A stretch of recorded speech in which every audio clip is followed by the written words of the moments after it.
실은 제가 지난 5월 초 박 대통령 작가의 뜻을 받들어 평양에 갔다 왔습니다. 1972년 7월 4일 사람들은 경악했다. 첫째, 통일은 외세에 의존하거나 외세의 간섭을 받으니 없이 자주적으로 해결하여야 한다. 그것은 한편의 드라마였다. 분단 27년 남과 북을 가로막았던 휴전선이 처음 열리고 사람들은 희망에 부풀었다. 통일은 이렇게 되는 것인가? 민족은 이렇게 하나 되는가? 그러나 그 희망은 채 1년을 넘기지 못하고 끝나고 만다. 유신자냐 남한의 박정희, 북의 세습체제 직전 북한의 김일성, 그들은 왜 만났을까? 1972년 7월 4일 그들의 생각은 어떤 것이었을까?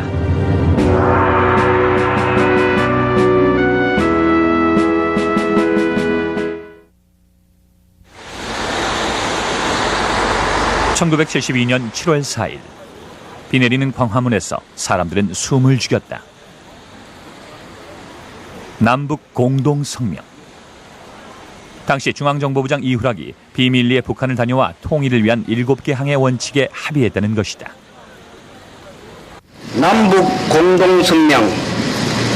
최근 평양과 서울에서 남북 관계를 개선하며 갈라진 조국을 통일하는 문제를 협의하기 위한 회담이 있었다. 같은 시각 똑같은 내용의 성명은 평양에서도 동시에 발표됐다. 남북 공동성명.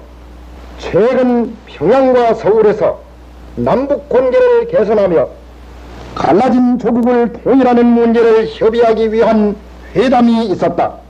성명을 들으며 남북한 4천만 국민은 곧 통일이 될 듯한 기대에 부풀었다. 가져와야 한다는 공통된 염원을 안고 정말 깜짝 놀랄 일이 됐죠. 7.3 남북 공동성명 내용 그 자체는 뭐 흠잡을 거 없지 않습니까? 그래서 통일이 당장 되는 줄 알았어요. 야, 그렇게 통일하더니 막 통일이 이런 방법으로도 되는가? 이후락 씨가 그게 이북에 갔다는 것, 살아서 돌아올까?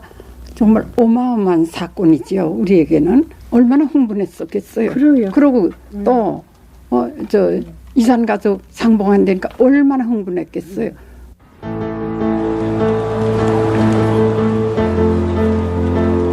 (1971년 8월) 남북한 파견원 접촉으로 물꼬를 트기 시작한 남북대화. 남북 적십자사가 이산가족 찾기에 합의하고 9월 달엔 남북 간 직통전화가 가설됐다. 하지만 남북 정상이 통일 원칙에 합의하다니.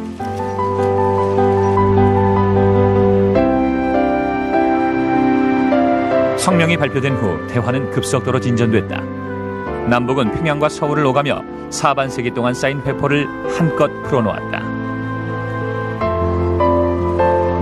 곧 휴전선이 무너지고 이산가족 상봉이 이루어지는 희망적인 기대 위로 그동안 금기시되던 통일 논의가 만발했다.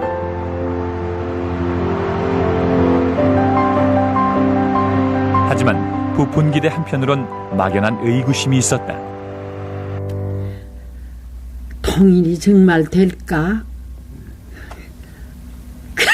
말은 희망은 가진다고 하지만 과연 그쪽에서 통일을 할까? 그냥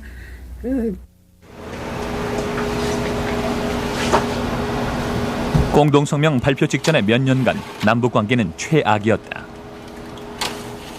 비무장지대에선 교전이 끊이지 않았고 대형 사건들이 이어졌다.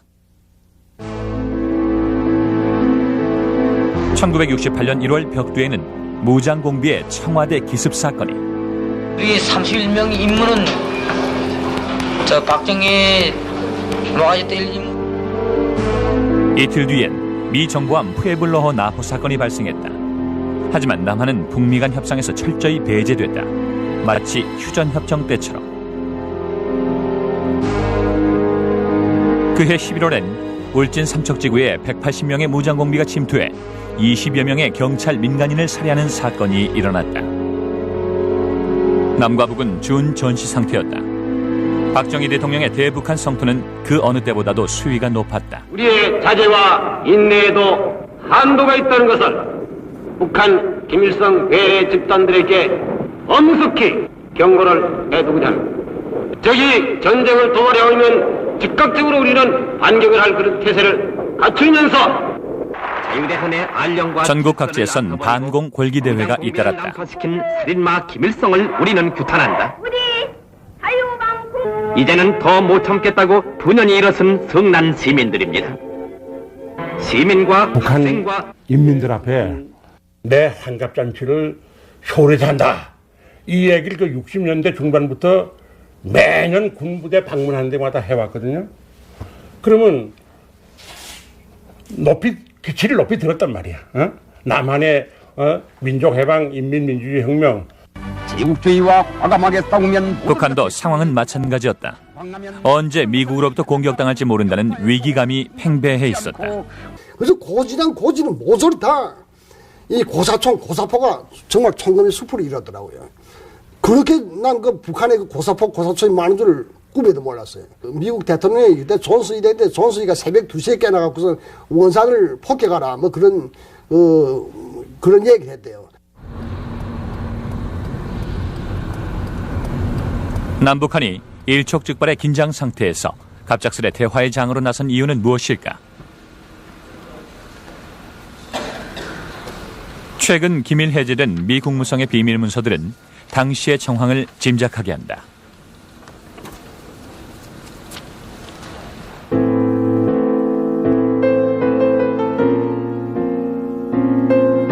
주한 미 대사관이 미 국무부에 보낸 남북대화의 중간평가라는 제하의 문서에 따르면 남북대화는 미국의 성공적인 대한반도 정책의 결과이며 미국이 남북대화의 성사를 위해 모종의 조치를 취했다는 것을 알 수 있다.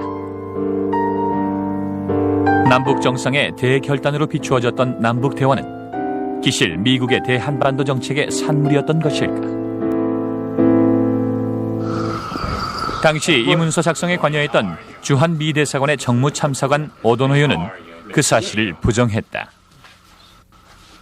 President Park, when he undertook the initiative, did it without involving us. Meaning the initial stages were secret, conducted by EHUROC and the Korean CIA, and we were not involved. Later, we were briefed as it progressed, but its genesis was. 하지만 미국과 한국은 7.4 공동성명이 발표되기 훨씬 이전부터 남북 대화를 논의하고 있었다.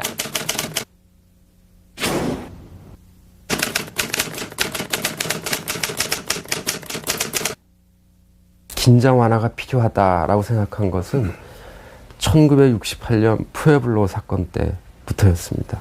푸에블로 사건을 겪으면서 한국이 제2의 베트남이 될 수 있는 가능성이 있다는 거죠.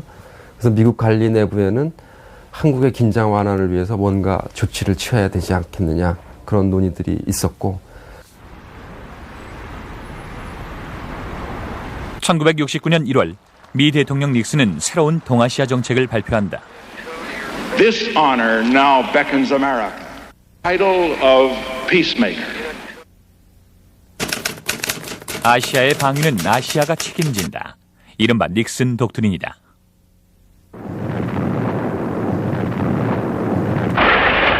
닉슨 독트린은 미국의 베트남 탈출 전략이었다. 수렁처럼 빠져드는 베트남 전쟁에서 하루빨리 명예로운 퇴진을 하고 싶었던 것이다. 닉슨 독트린과 더불어 세계는 해빙 무드에 젖어든다. 이른바 핑퐁 외교. 71년 7월 미국의 키신저 국무장관이 극비리에 중국을 방문하고 72년 2월에는 미국과 중국의 정상회담이 열렸다. 죽의 장막 뒤에 가려졌던 중국이 문을 열었고 미중 관계는 급속도로 개선됐다. 당시 미국이 중국과 관계 개선에 나선 거는 소련을 견제한다는 측면도 있고, 베트남 전쟁에서 닉슨이 명예로운 종교를 이야기를 했으니까 그 문제를 해결하기 위해서는 중국과 북베트남을 또 단절시킬 필요도 있었습니다. 그런 화해 무드 속에서 만약 이것이 한반도에서 분쟁이 고조되고 갈등이 생기면 미국의 대동아시아 전략에 대탕트 정책에 방해가 되는 것이니까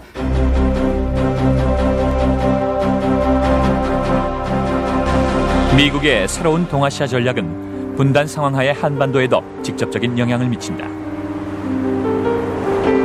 그 대표적인 것이 주한미군 철수 문제. 한국 정부의 결사적인 반대에도 불구하고 미국은 주한미군 철수를 통보한다.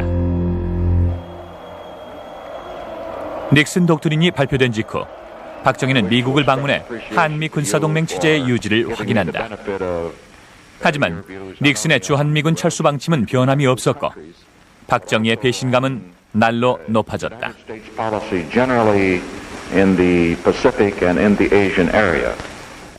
He didn't like it. Korea had some troops in Vietnam, and of course I think he brought those back, but I think he was very concerned that meant a long-term reduction or further and would lead to further reduction of U.S.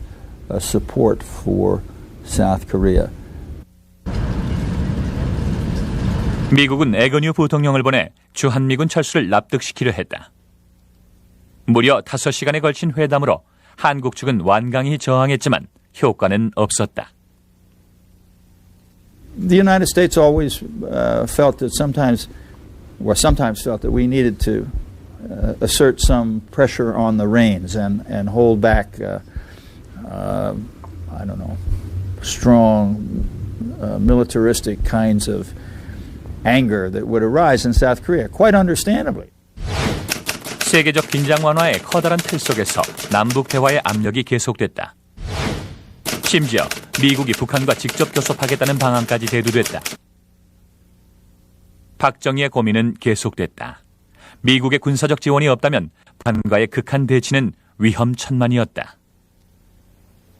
그러니까 처음에는 우리가 닉슨 도트린 나올 때 뭐 그런 하나의 제시처 정도로 생각을 했는데 사실 닉슨은 그때부터 벌써 69년부터 중국하고 소련을 상대로 해서 적극적인 그 마크 절충을 하고 있었고 그건 상당한 효과가 나타나고 있는 게 눈에 보였어요. 우리가 재빨리 그걸 캐치했죠. 대통령께서 말씀하시기를 말이지. 저런 것이 천당 우리 한반도에도 저희 그 대탕트 기운의 조성이라는 과제가 닥쳐온단 말이지. 결국 박정희는 북한의 대화를 재이야기로 결심했고 미국은 이를 환영한다. 보다 선의의 경쟁, 민주주의와 공산 독재의 그 어느 체제가 국민을 더 잘 살게 할 수 있으며 더 미국의 문서 내용 그대로 박정희는 70년 8.15 경축사에서 북한의 선의의 체제 경쟁을 제안한 것이다. 경쟁에 나설 용의는 없는가? 그런 급격한 이제 상황 변화가 이루어지고 있는데 거기에 대해서 나름대로 대처를 해야겠고 그리고 이제 그걸 이북의 군사적인 위협을 막아내려면 자주국방이니 뭐 국군 현대화니 그런 프로젝트를 해야 하는데 이게 진행되려면 일정한 또 시간이 필요한 거 아닙니까? 그 시간을 벌어야겠고. 71년 3월 주한미군은 예정대로 철수했다. 주한미군 제7사단 2만여 명의 병력이 감축됐고 주한미군 철수는 계속 이어질 것으로 예상됐다. 이번에 정권 교체를 하지 못하면 이 나라는 박정희 씨의 영구집권의 총통시대가 오는 것입니다. 앞으로 나에게 한 번만 더 기회를 주시면 나로서는 정부에서 물러나겠다. 국내 정치 상황도 문제였다. 아슬아슬한 표 차이로 제7대 대통령에 취임했지만 민주화 요구는 거셌고 미국은 누가 당선되든 남북의 긴장 완화를 위해 적극적이고 실질적인 노력을 해야 한다고 정용했다. So what he did was to develop several different factors. He developed a heavy chemical and defense industries in the early 70s, just about that time. Began to develop the nuclear efforts a little bit later. And I think the opening to North Korea was part of that process. If he didn't take the initiative, international acceptance of the North would have continued, And secondly, I think again what drove him was the danger of the Koreans' situation being brought into negotiations by the others.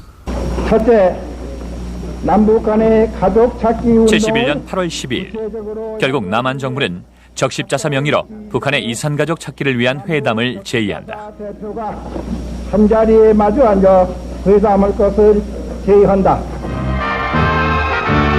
인민정권의 3대 혁명을 남한이 미국의 압력과 자신의 필요에 의해서 대화를 원했다면 북한의 김일성은 왜 대화를 원했던 것일까? 미중 관계에서는 김일성으로서도 당황스럽기 그지없는 일이었다. 키신저가 중국을 방문하고 있을 무렵 김일성 역시 베이징에 있었다. 중국 역시 화해 무드 속에서 남북관계가 개선되기를 원하고 있었다. Probably the Chinese wanted to assure Kim Il-sung that this was not going to be anything that would hurt his position. A short time after all these things were announced, the Chinese provided the first military aid to North Korea in quite a few years. 김일성의 중국 방문 직후 북한은 남한 측에 공화당과도 대화할 용의가 있음을 천명한다. 남한 측의 적십자 회담 제의 엿새 전의 일이었다. 키신저와 주울레 사이에 주한미군 철수가 거론되는 그러한 현실에서 당시 북한은 보다 서방 측의 유화적인 태도를 취하고 남한과 대화를 하면서 대탕트무들을 적극적으로 진작시켜서 이제 이것을 자신이 바라는 미군 철수 또는 평화협정 이런 문제를 추구하는 그 유리한 정세를 조성하려고 했죠. 위대한 수령님의 접견을 받은 일본 도쿄도지사 민홍의 북한도 서방 세계의 문호를 개방하기 시작했다. 서방 언론인이 북한에 들어가기 시작한 것도 바로 이 무렵이다. 당시 사상 최초로 김일성을 인터뷰했던 서방 기자는 워싱턴 포스트의 셀리그 해리슨. Kim Il-sung had been depicted in the West as a thug, just a tough guy who beat everybody up, repressed his people, a tyrant. And of course he was a repressive totalitarian ruler, but I was struck right away that this man is a very powerful, very magnetic, very attractive, very warm personality. 셀리그 해리슨은 당시 김일성이 북한이 서방 세계와 적극적으로 교류하겠다는 뜻을 그에게 내비쳤다고 한다. After the interview was over, he took me aside and he put his arm around me and he said, now, things are changing in the world. We know that because we see Russia and we see China talking to America now. Where will that leave us? He said this to me. And interpreter is telling me this.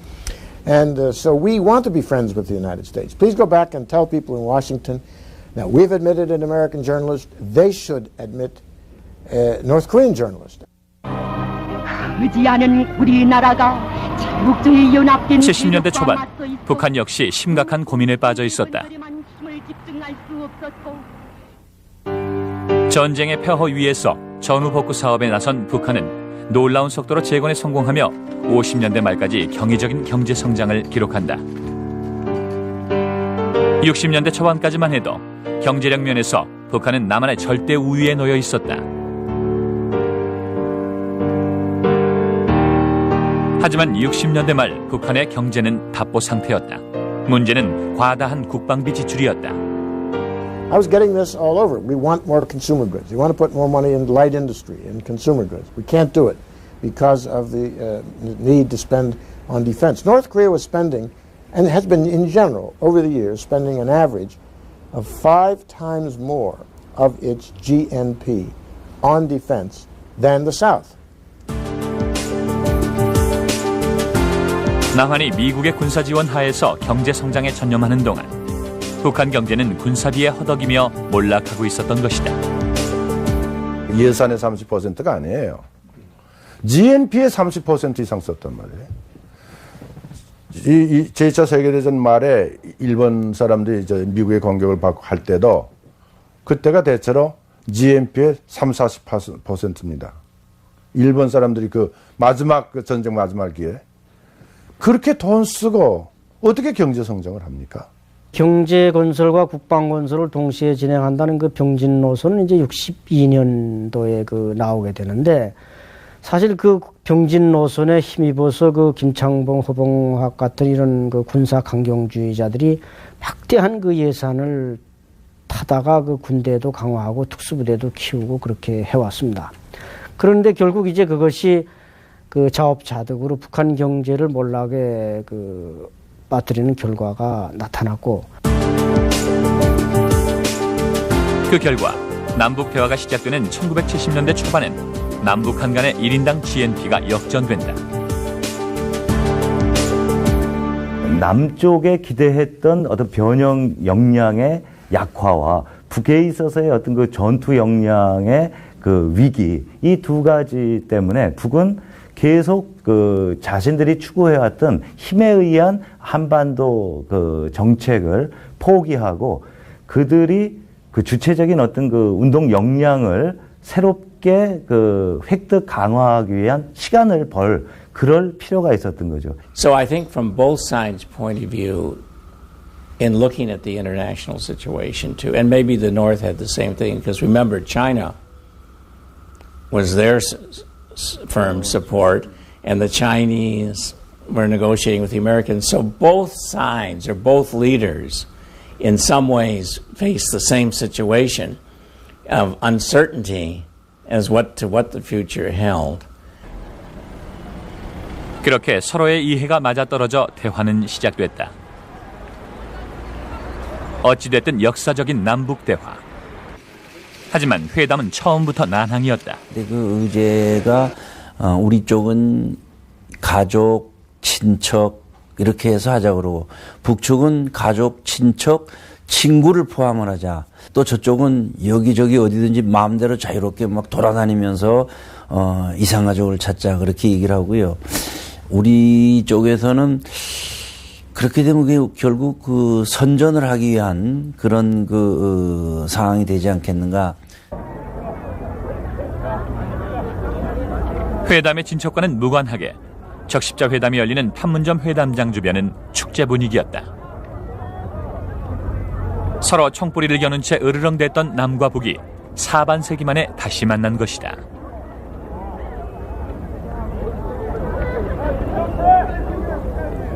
세계 각지에서 몰려든 기자들, 취재 열기도 뜨거웠다. 하지만 막상 회담은 답보 상태였다. 서로의 주장이 팽팽히 맞서 진전이 없던 때 남측 대표 정홍진은 비밀 회담을 제의한다. 그 또 공개 회담이요. 적십자 예비회담이 공개 회담이니까 공개적으로 소위 통신이나 기자들이 보고 있는 데서는 이 본 마음을 이야기할 수가 없잖아요. 만나서 진짜 너희들의 의도가 뭐고 이야기를 해보자.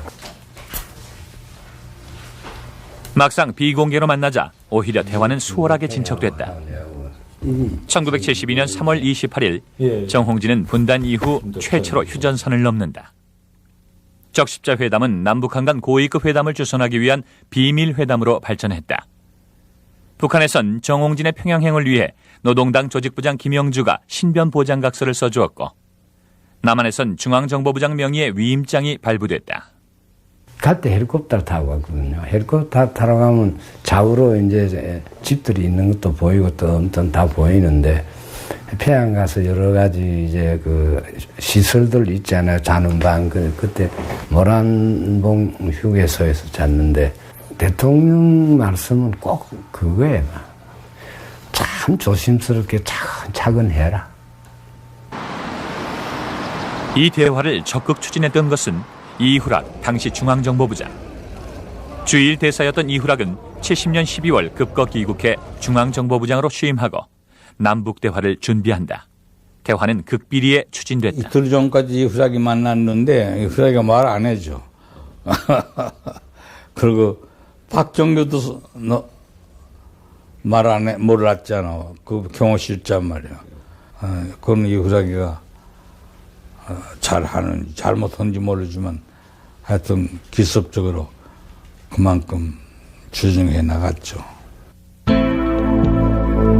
정홍진이 예비회담을 마치고 온 지 한 달 반 뒤인 72년 5월 이후락의 평양행은 실현된다. 5월 2일 평양으로 떠나라는 출장 허가서가 발부되고 이후락 중앙정보부장에게 박정희 대통령의 친서가 내려졌다. 남한의 국력이 절대 우위에 놓여 있음을 인식하고 평화적, 단계적 통일 원칙을 확인하라. 당시 박정희는 어떤 당부를 했을까? 박정희와 이후락 사이에 남북 대화에 관한 비밀스런 대화는 없었을까?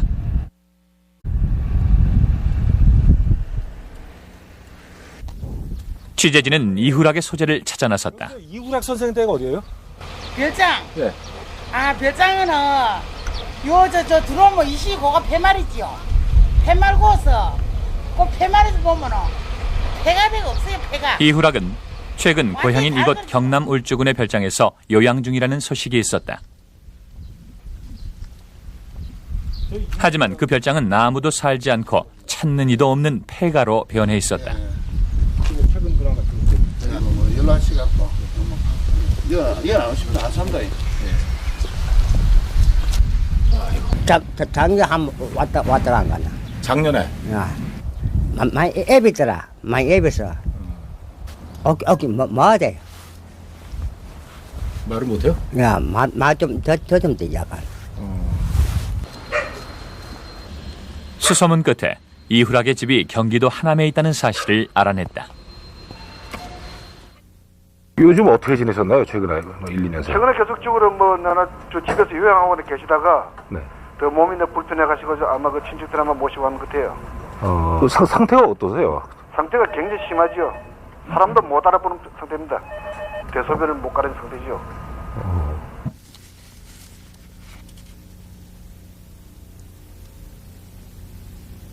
대신 취재진이 찾아낸 것은 지난 88년 7월 4일 MBC의 한 라디오 방송에서 증언한 3시간 분량의 녹취 테이프. 그 속엔 7.4 남북 공동성명이 이루어지기까지의 구체적 과정과 이후락의 생각이 생생히 담겨 있었다. 5월 5일 엄격히 말하면 5월 5일 새벽 1시경에 이제 내 문을 두들겨요. 그러다가 보니까 시커먼 옷을 입은 사람이 부장선생 옷을 갈아입으시오. 나 그날 서울도 그랬지만 억수같이 비가 왔어요. 비가 너무너무 비가 많이 왔는데 그 새벽에 나오라 해서 나가니까 그냥 검은 차에 태워서 그 자동차가 평소에 가던 그 대동강 강변길로 안 가고 모란봉 쪽으로 흑박한 길로 올라가요. 1972년 5월 2일 개성에서 헬기로 평양에 도착한 이후락은 노동당 조직부장 김영주와 2차례 회담을 갖는다. 하지만 별 성과 없이 서로의 입장차만 확인하고 있던 5월 4일 새벽 1시. 이후락은 평양의 만수대 수상관저에서 김일성과 1시간 15분가량의 회담을 하게 된다. 그 엘리베이터 타니까 4층에서 엘리베이터 서요. 서서 무심코 이제 나가니까 바로 엘리베이터 앞에 김일성이 나와서 손을 내밀면서 부장선생 잘 왔습니다 하고 악수를 들어가지 않습니까? 예. 엘리베이터 앞까지 마중을 나온 김일성. 이후락은 만일의 경우에 대비해 청산가리를 준비한 상태였다. 그때 내 주치 선생이 전영택 박사가 같이 동행을 했는데 근데 그분에게 청산가리를 준비하라 했더니 캡슐에다 넣어서 이제 2개를 주더만요. 예. 그걸 주고 갔더니 이제 막 비가 하도 많이 오니까 습기에 좀 녹아서 손에서 안 떨어져요. 예. 그 악수를 받으려 하다가 다시 손을 넣어서 이제 청산가리를 띄고 악수를 했지요. 조국 통일의 영웅으로 이후락을 한껏 치켜올린 김일성. 오히려 회담은 일사천리로 진행됐고 평화통일 3원칙의 합의가 이루어진다. 천냥을 쳐다보고 있더니 나 이렇게 머리를 돌리면서 부장선생 남반부에서는 왜 미 제국주의 군대를 붙잡아 두고 돌려버리지 않고 있어? 첫마디가요? 첫마디가. 하하. 임기응명록도 질문에 또 답변 안 할 수 없고. 그래서 수상. 근데 또 진심이고요. 수상. 내가 그 땀을 왔어. 한반도에서 물러난 미군을 다시 불러들인 분이 누구요? 수상 아니에요. 2.25 전쟁이 없었던 데는 왜 물러갔던 미군이 다시 들어왔겠어? 예. 나도 배짱님이랬지. 예. 그때서야 김일성이 또 천장을 쳐다보더니 그냥 너털 웃으면 그냥. 휘감치는구만. 예. 김일성과의 회견이 이루어진 지 2달 후 서울과 평양에서 공동성명은 발표됐다. 평화통일의 3원칙을 비롯해 남북 교류를 증진시키기 위한 제반 원칙들이 합의된 것이다.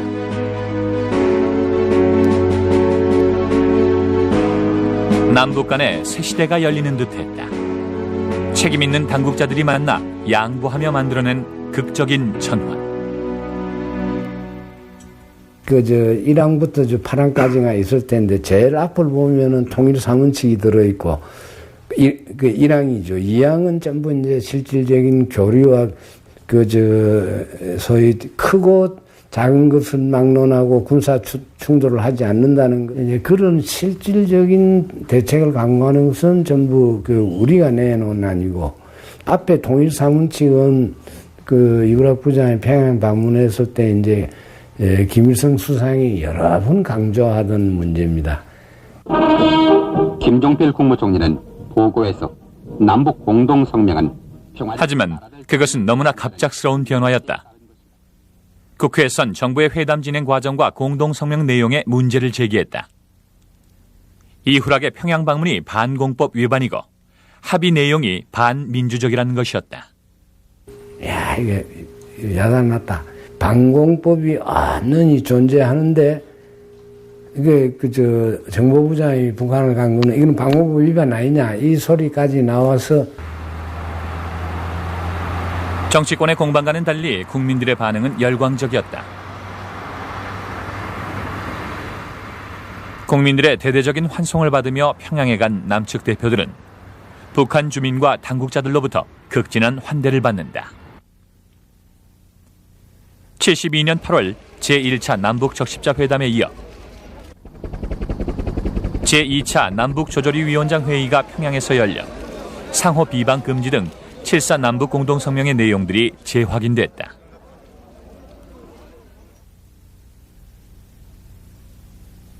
회담 자체만큼이나 중요했던 것은 분단 이후 가려졌던 서로의 모습을 보았다는 점이다. 남북조절위원회 적십자 회의. 평양 방문을 통해 그동안 전혀 알려지지 않았던 북한의 실상이 드러났다. 그것은 그동안 남한의 언론에서 이야기해온 것과는 전혀 다른 것이었다. 평양 가서 느낀 게 평양이 우리보다 좀 발전한 것 같다, 앞서간다 하는 그런 느낌을 가졌습니다. 예를 들면 우선 우리가 했던 회의장, 국제호텔의 회의장도 국제 컨퍼런스를 한다는데 아주 좋았고, 그리고 우리가 보기 힘들었던, 서울에서 보기 힘들었던 비대라고 하는 것이 화장실에 있었는데, 전시해 놓은 거는 상당히 이제 색깔이 들어있는 천들을 이제 짜는가 봐요. 여기도 이제 조금 훨씬 이제 그런 색깔이 일반에도 공급이 되겠구나. 경공업 제품도 상당히 신경을 써서 주민들을 위해서는 일을 하고 있구나. 이런 거를. 북한 역시 우호적인 태도를 견지했다. 사실상 우리를 대단히 반가이 맞이해 주셨고, 예를 들면은 북쪽에 어떤 시기에 가면은 명태가 도저히 북한의 배로서는 잡을 수 없을 정도로 많이 있는 그러한 성역에 있다. 그럴 때는 우리 쪽에 배도 와서 잡을 수 있도록 이렇게 하자. 북한 사회에선 이례적으로 회담 내용이 언론을 통해 국민들에게 공개됐고, 북한 당국은 과거의 단절을 선언했다.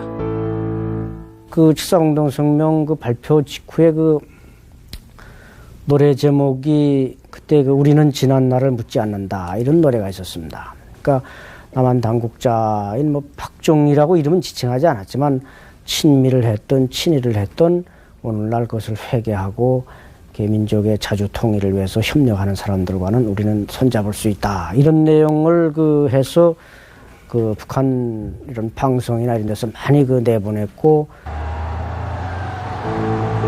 남북 대화의 과정은 남북 양측의 체제 경쟁, 선전장이기도 했다. 북측이 자신의 발전상을 널리 알리려 했듯 남한도 자본주의의 우수성, 발전된 서울의 모습을 알리려 애를 썼다. 평양에 대동강 상점이 있다면 서울에는 코스모스 백화점이, 평양 인민궁전의 대형 공연에 맞서 서울에선 워커힐 쇼가 마련됐다.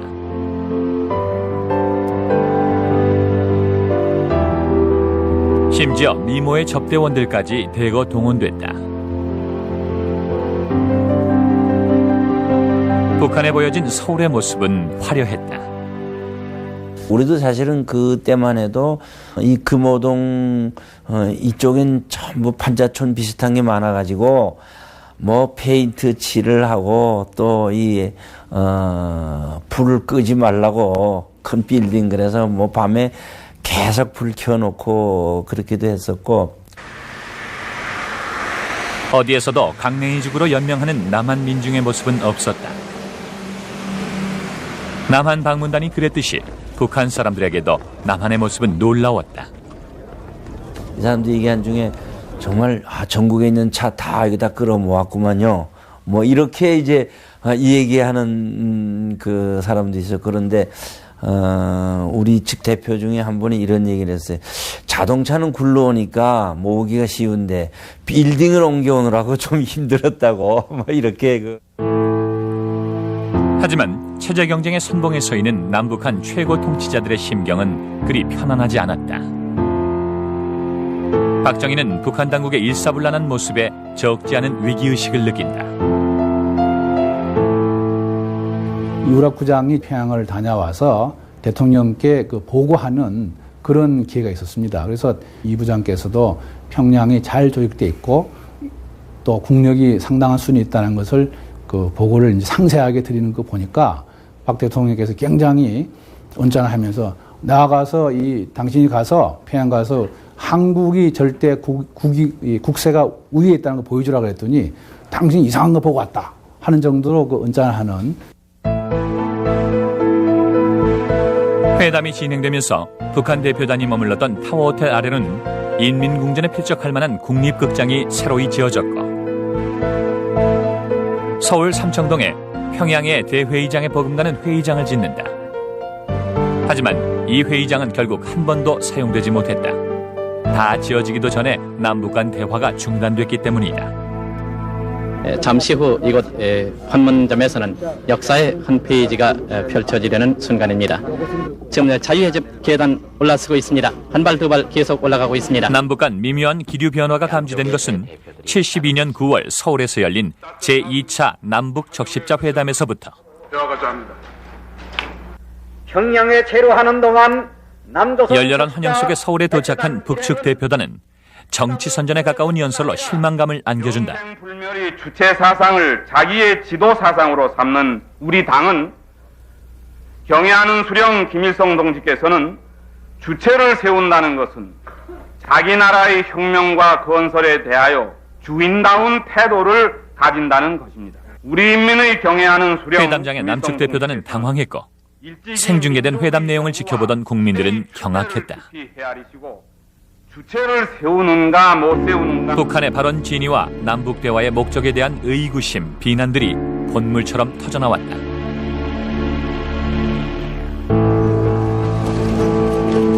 두 달 후에 서울에서 열린 제3차 남북조절위원회 위원장 회의에서도 상황은 마찬가지였다. 주한미군, 반공법 폐지 등의 민감한 사안들이 거론되면서 회담장엔 냉기류가 흘렀다. 양측의 주장은 평행선을 그리며 팽팽하게 맞섰다. 북한이 무장 간첩을 난파했고 이렇게 했지 않냐. 그러기 위해서 우리가 반공법을 만들었지 그전에는 없었지 않았느냐. 여기서 반공법을 만들어서 탄압을 하니까 이제 자꾸 그 폭력적인 일이 일어나는 거지. 파쇼 정부가 탄압을 안 하면 일어나겠느냐. 이제 이 끝도 없는 논쟁이 이제 계속이 되는 건데 그건 양보할 수가 없잖아요. 제1항에 있는 자주 원칙은 우리는 어떻게 생각하느냐 하면 민족 자결의 원칙에 의해서 남북한이 대화를 한다.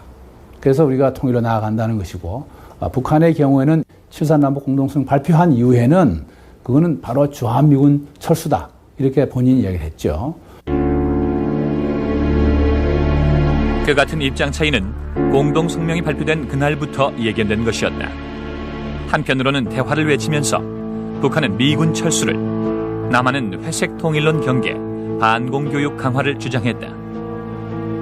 자기 방식의 통일만을 강조하는 보도들은 대화의 진위를 의심하게 만들기에 충분했다. 각자의 체제를 강화하기 위한 노력은 현실로 드러난다. 국력의 분산과 낭비를 지향하고 민주주의의 남북 대화가 한창 진행되던 와중인 1972년 10월, 남쪽에선 10월 유신이 단행됐다.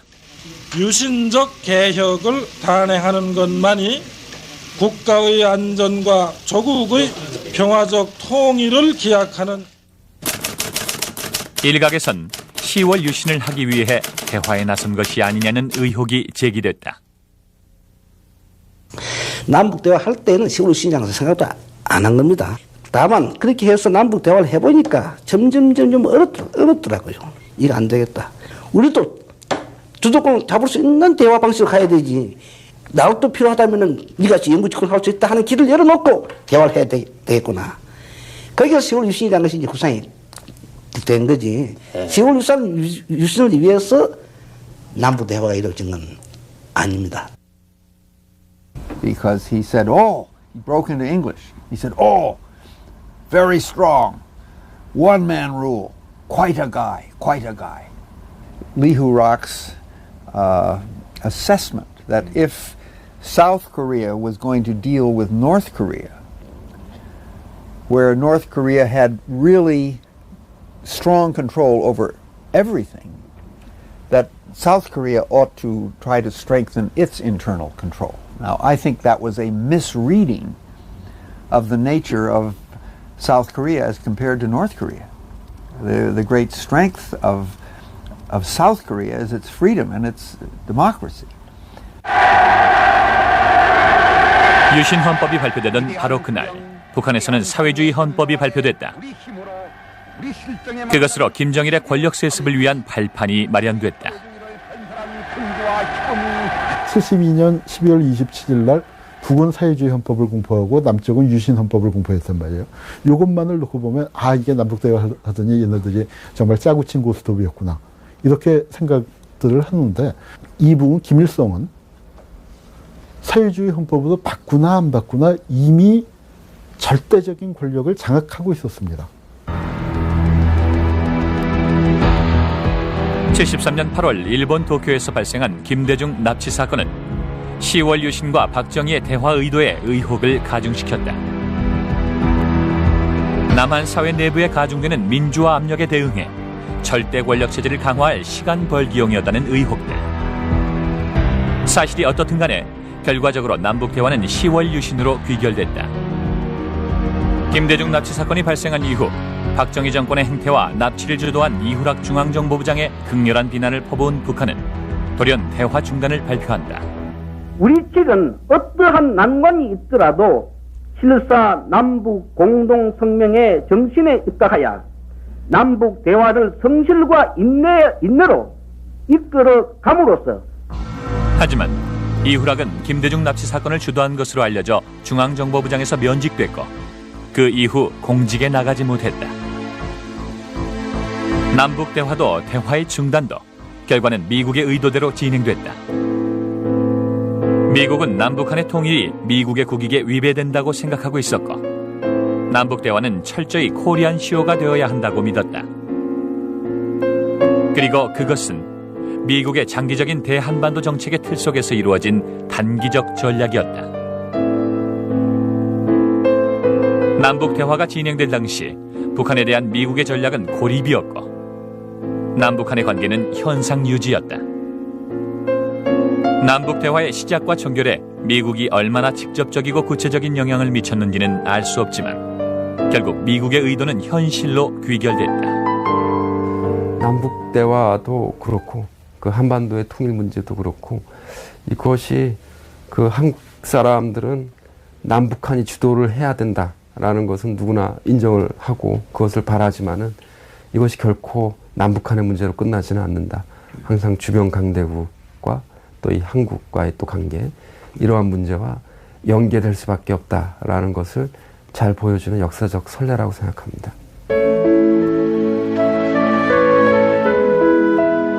남과 북의 쌍봉은 불과 1년 2개월 만에 끝이 났다. 그 의도가 무엇이었든 그 만남이 얼마나 진실했든 그것은 통일을 위한 위대한 출발이었다.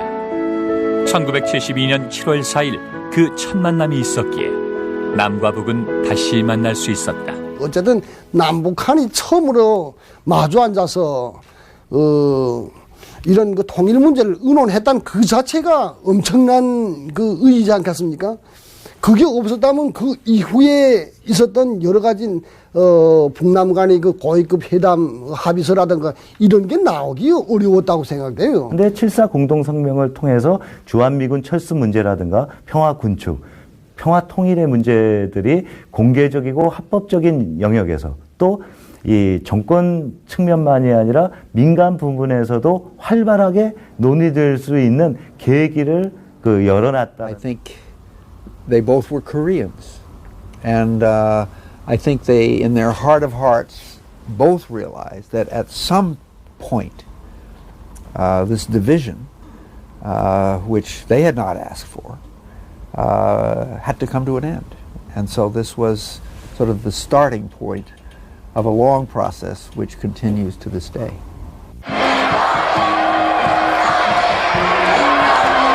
(2000년 6월 15일) 남과 북은 다시 만났다. 세월과 함께 사람은 바뀌었지만 28년 전 논의로만 끝났던 남북 정상회담이 끝내 실현된 것이다. 그 세계적 만남에서 남과 북은 다시 통일의 대원칙에 합의했다. 그것은 28년 전 7월 4일 남북이 합의했던 통일원칙과 다르지 않았다. 1972년 7월 4일 박정희와 김일성. 그들이 만들어낸 한 편의 드라마는 어쩌면 하나의 씨앗이었는지도 모른다. 2004년 7월 4일 다시 그날을 지켜보며 그 씨앗이 싹을 틔우고 열매를 맺기까지 우리가 해야 할 일을 생각해본다.